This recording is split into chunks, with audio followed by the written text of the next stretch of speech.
ये कहानी है रत्नापुर नामक खूबसूरत गांव की। ये गांव बहुत ही शांत और मिलनसार था। यहाँ के लोग बहुत ही मेहनती थे। गांव से कुछ दूरी पर घना जंगल था, जहाँ कुछ गांव वाले घने जंगल के बीच लकड़ी काट रहे थे। अरे भोंदू बेटा, जल्दी से लकड़ियाँ इकट्ठा करो। रात होने से पहले हमें गांव पहुंचना है। तुम्हें तो पता ही है, रात होते ही ये जंगल नहीं, राक्षस बन जाता है। हाँ चाचा, बस अब चलते हैं, अंधेरा होने वाला है। अरे मंगल चाचा, आप लोग भी इन कहानियों को सच मानते? गांव वालों ने आप सब लोगों को डरा रखा है। बस आप लोग जाओ, मैं अभी और लकड़ियां काटूंगा। सभी गांव वाले लकड़ियां लेकर चल देते हैं, मगर मुन्ना अभी भी लकड़ी काट रहा था। लकड़ियाँ इकट्ठा करने के बाद जैसे ही मुन्ना चलता है, थोड़ी ही दूर आगे जाते ही अंधेरा पूरी तरह से छा जाता है, जिसकी वजह से मुन्ना रास्ता भटक जाता है। ये मैं कहाँ आ गया? ये रास्ता तो गांव की तरफ नहीं जाता है।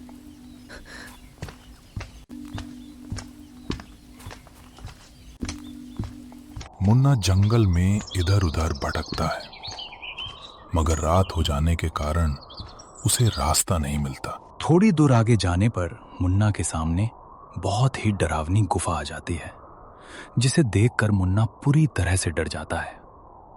तभी गुफा से बहुत ही डरावनी दहाड़ने की आवाज आती है।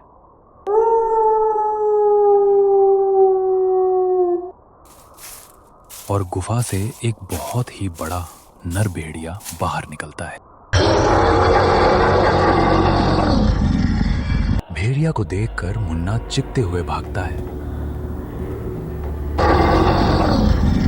बचाओ बचाओ बचाओ बचाओ बचाओ बचाओ बचाओ बचाओ बचाओ बचाओ बचाओ बचाओ। सुबह होते ही पूरे गांव वालों में ये बात आग सी फैल जाती है। सभी गांव वाले इकट्ठा होकर मुन्ना को आखिरी बार देखने आते हैं। उसी भीड़ में गांव के बुजुर्ग पंडित जी भी आते हैं और कहते हैं, पता नहीं इस गांव से ये मुसीबत कब टलेगी। हे प्रभु, अब आप ही इस मुसीबत से हम गांव वालों को बचाइए। क्या बात है मंगल भाई, बड़े खुश नजर आ रहे हो। अरे रमेश भाई, आज मेरा इकलौता बेटा आशीष शहर से पढ़ाई पूरी करके वापस आ रहा है, इसी बात की खुशी है।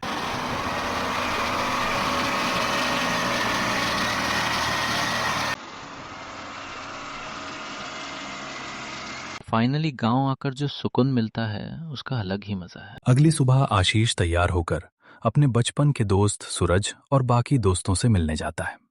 आशीष सूरज से मिलता है और ढेर सारी बातें करता है। सूरज, और बताओ गांव में सब कैसा चल रहा है?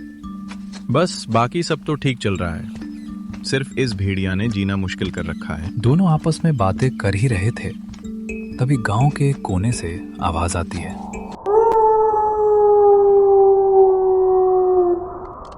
सभी लोग आवाज की तरफ भागते हैं। आज भेड़िया ने फिर से किसी को मार दिया था। वे दोनों भी वहां गए।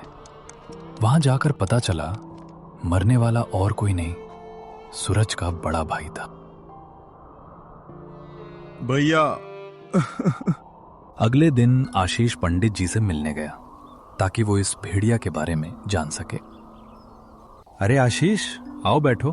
पंडित जी, इस भेड़िया की क्या कहानी है? बेटा, ये भेड़िया नहीं, श्राप है। श्राप? हाँ बेटा, कहते हैं सालों पहले गांव वालों ने एक निर्दोष साधु को मार दिया था, क्योंकि उन्हें लगता था कि वो काला जादू करता है। मरते वक्त साधु ने कहा, तुम मेरे शरीर को मिटा सकते हो, मेरी आत्मा नहीं। जब ये जंगल पुकारेगा, मैं दांत और पंजों के साथ लौटूंगा और हर चीख मेरी होगी। और वो साधु मरने के बाद नर भेड़िया बन गया। बाबा, क्या इसे कभी नहीं मारा जा सकता है? इसे सिर्फ पूर्णिमा की रात ही मारा जा सकता है, वो भी एक विशेष मंत्र द्वारा बांधे गए चांदी के हथियार से। मगर आज तक जिसने भी कोशिश की, सब मारे गए। आशीष एक बहादुर इंसान था। उसने मन में ठान लिया कि वो भेड़िया को खत्म करके रहेगा। अगली पूर्णिमा आने में अभी 20 दिन बाकी थे। आशीष ने सूरज और बाकी गांव वालों के साथ मिलकर तैयारी शुरू कर दी और अपनी योजना बनाई। उधर पंडित जी ने हथियारों को मंत्रों से बांध दिया। आज पूर्णिमा की रात थी। आशीष बीच जंगल में गांव वालों के साथ खड़ा था। आप सभी लोग जंगल में छिप जाएं ताकि हम उस भेड़िए को घेर सकें। सभी गांव वाले जंगल में छिप गए। तभी भेड़िए की दहाड़ने की आवाज आई। भेड़िए ने आशीष को अकेला देखकर उस पर हमला कर दिया और उसे मारने लगा। सभी गांव वाले ने भेड़िया को घेर कर हमला कर दिया और उसे मार गिराया। अगले दिन गांव में जश्न का माहौल था। सभी आशीष की बहादुरी की तारीफ कर रहे थे, क्योंकि उसके बहादुरी की वजह से ही सालों पुरानी मुसीबत से गांव वालों को छुटकारा मिल पाया है और गांव में फिर से शांति आ गई।